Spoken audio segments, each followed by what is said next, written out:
Hello friends, welcome again. My name is Clifford Iroanya. I'm reaching you from Houston, and today is Friday, the 29th of November 2019, and I'm bringing you part 3 of the 5-part series. And today's topic is on details of the roadmap. The roadmap has 5 phases in 2 compartments. But before I go to that, let me just refresh our mind that in 1999, a criminal and fraudulent act was committed, and that was the imposition of a unitary constitution by a man called Abdul Salami Abubakar.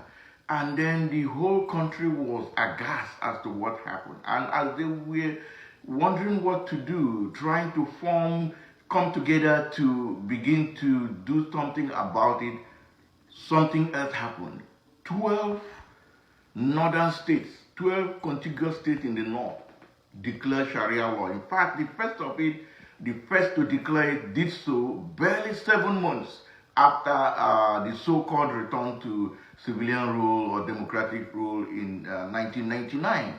And then the other 3 blocks have no option than to begin to do things that will repudiate and reject that very constitution. When I mean the 3 blocks, I'm talking about the Middle Belt, the Southwest, and the combination of the Southeast and the South Side that we call the Lower Niger. While they were on it, talking about it, the Sharia state will keep going on, and more states among them declared Sharia law. And so what happened was that these 3 blocks formed what they call the Pro-National Conference Organization, PRONACO.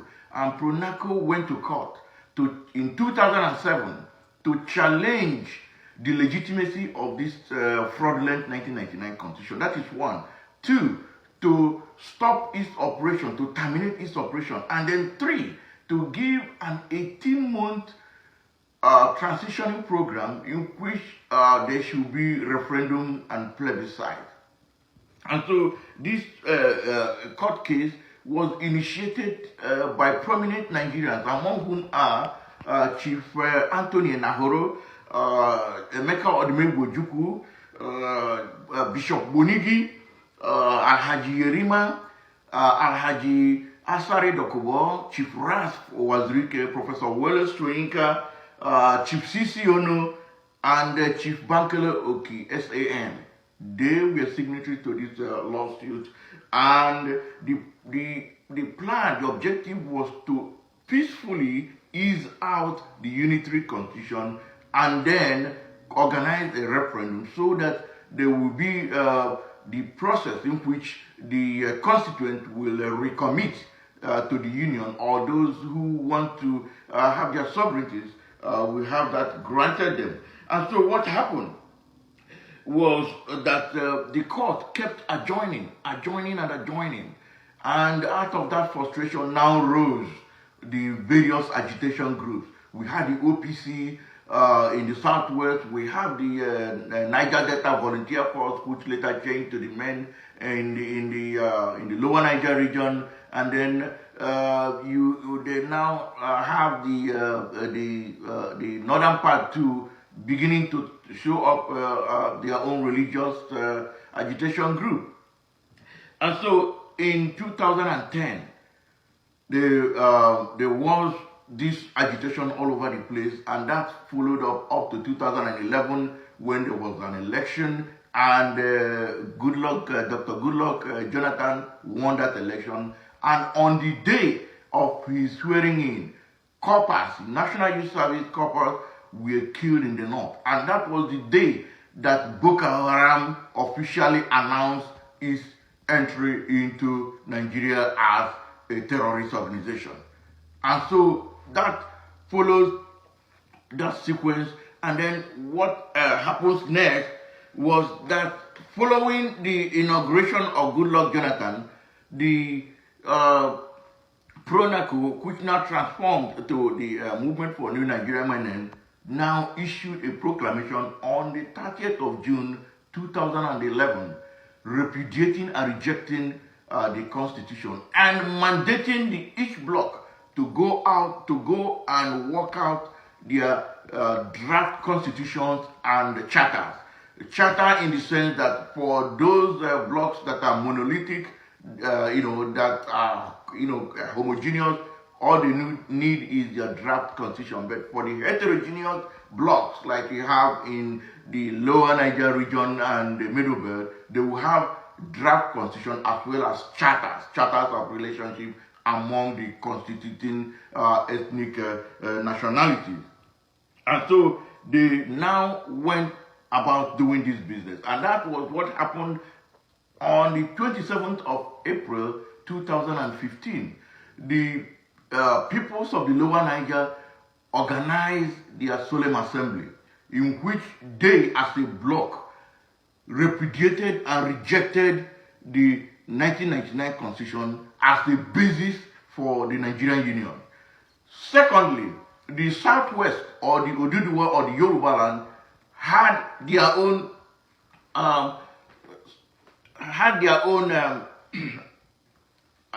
solemn assembly on September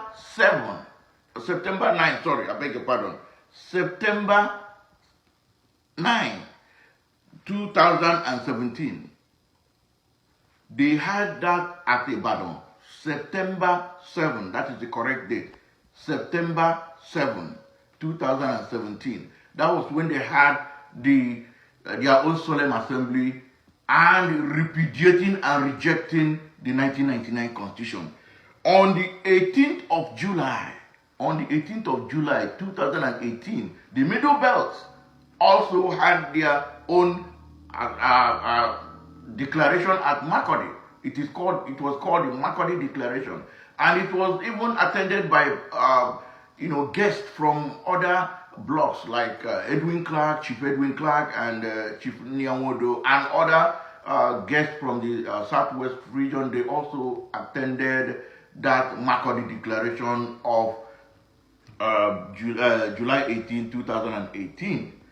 Now, what followed next was, in order to make sure that everybody is on the same page, and in furtherance of the June 30th, 2011 mandate by the MNN and the various regional repudiation and rejection of 1999 as the basis of Nigerian Union, these three blocks came together again on the 11th of December 2018 to formally seal the deal with what is called the Freedom Park Proclamation.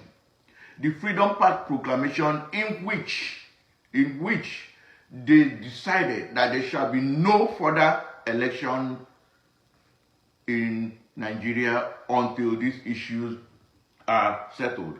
However, the problem there was that the electoral processes, like I did in my previous video, the electoral processes have already been completed, and even the timetable was out. That's one. Then two, the caliphate that control the federal government, they have seized all the forces of coercion. In other words, they have the police, they have the army, they have the air force, the navy, they have all the forces of coercion, and they are also in control of the electoral body, and therefore they railroaded everybody into the 2019 election. In other words, they forced all of us to go into the 2019 election. And what do we have today?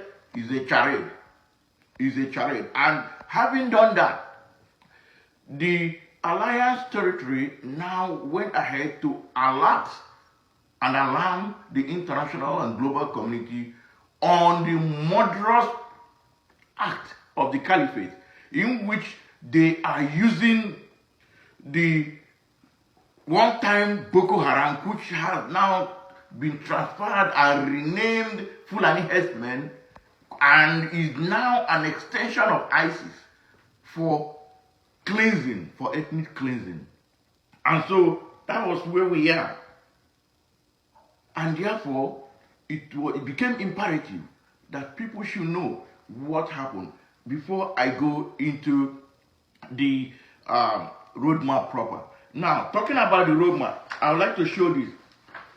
This is the roadmap here. And before I do that, let me make this clarification. There are some dates in the roadmap here that made it look like it is kind of falling behind. Yes, it was falling behind because of circumstances that were beyond the control of people who planned it and were executing it. However, the objective and the outcome still remain the same. Therefore, you may see something in 2017, 2018 that happened in 2019.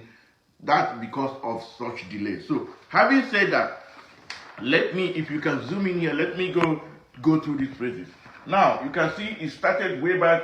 Even there is a phase 0. It's a 5-phase roadmap, but there is a phase 0, which when you add it, may make it look like 6 phases. No, it's 5 phases because this is the research phase. Now, they move from there, and then you have countrywide consensus to, reconfigure the union. And then what is the outcome? The outcome was that, they will have a draft constitution way back in 2006, and then it is anchored on the regional charters.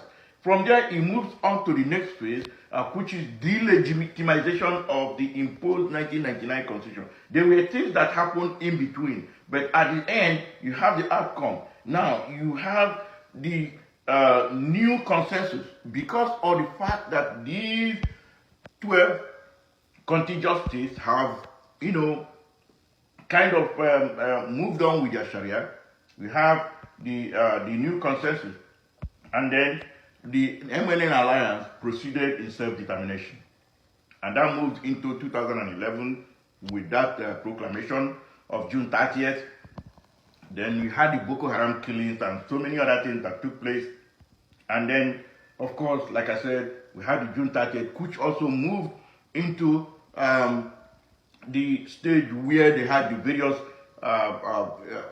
various solemn assemblies and charters of relationship. So what the important thing I want everybody to take away from this roadmap is this is where we are now, and this is where we are going to, into referendum that will lead to sovereign territories of all the territories, both the lower Niger and other territories, that will lead to fresh protocols. And if you look at this, this is what Nigeria is now. This is the way the Nigeria is now. The election is validating the constitution, and the constitution is sustaining the union. But this is where we are going. This is where we are going. We are going to truncate the election by way of stopping the electoral processes that will knock down that constitution, terminate that constitution, is that constitution, and then, of course, there will be reconfiguration and realignment of compatible contiguities.